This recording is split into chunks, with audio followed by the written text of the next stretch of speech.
12, I think we might be aligned on this one as well with kind of the bottom four here. The Houston Rockets, I'm assuming you had as well. I just think they've got a breadth of young talent that basically outdoes the Spurs, the Jazz, and the Trailblazers, at least at this point.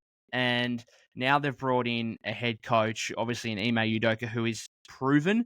Now, yes, 1 year in the league, but he did get the Boston Celtics really humming into an NBA Finals where they arguably could have won the championship in his first season as head coach. And now they've obviously got a floor general playmaker in there in Fred VanVleet, who can run the offense in a way that they just simply have not had over the last couple of seasons where they've been the worst team in the league.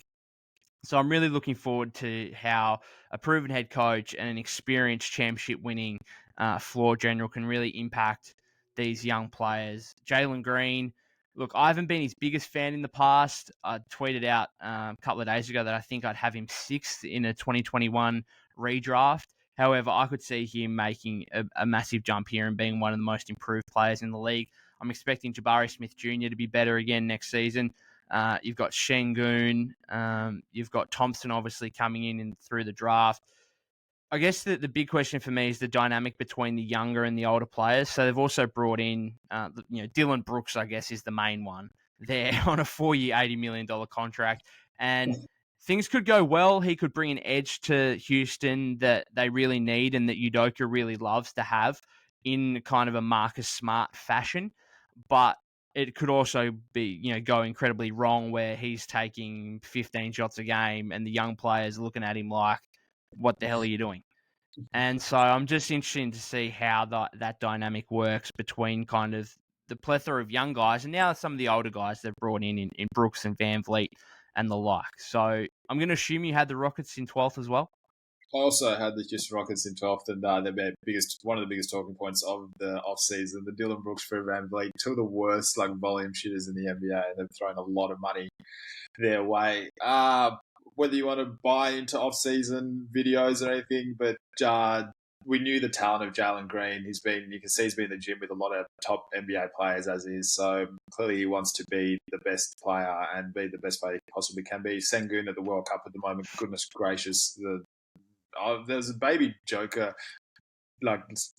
things people are trying to put around him. I thought that's ridiculous. That's relax here. But the playmaking I'm seeing at the World Cup, shooting, he could be anything if he really wants to.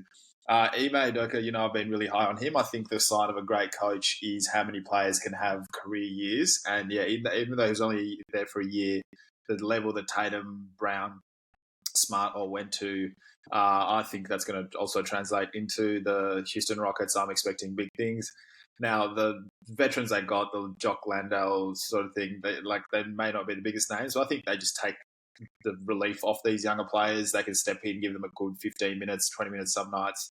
And the reason I probably didn't have them any higher is that's a lot of change in a short amount of space. And to go from a team that was laughable to then now all this change. Obviously, Ime Udoka is going to have a new standard. He's going to set there. It's a lot to ask a young team to just suddenly make a huge shift. So very exciting. The Dylan Brooks is going to be the scapegoat for a lot of jokes, I think. But I'm actually hoping well for him in Houston because I think he can play a part. He can be. You just said that Marcus Smart type of role on there. If he takes the other team's best player, hopefully hit open threes. But probably no higher than 12th, not with this amount of change.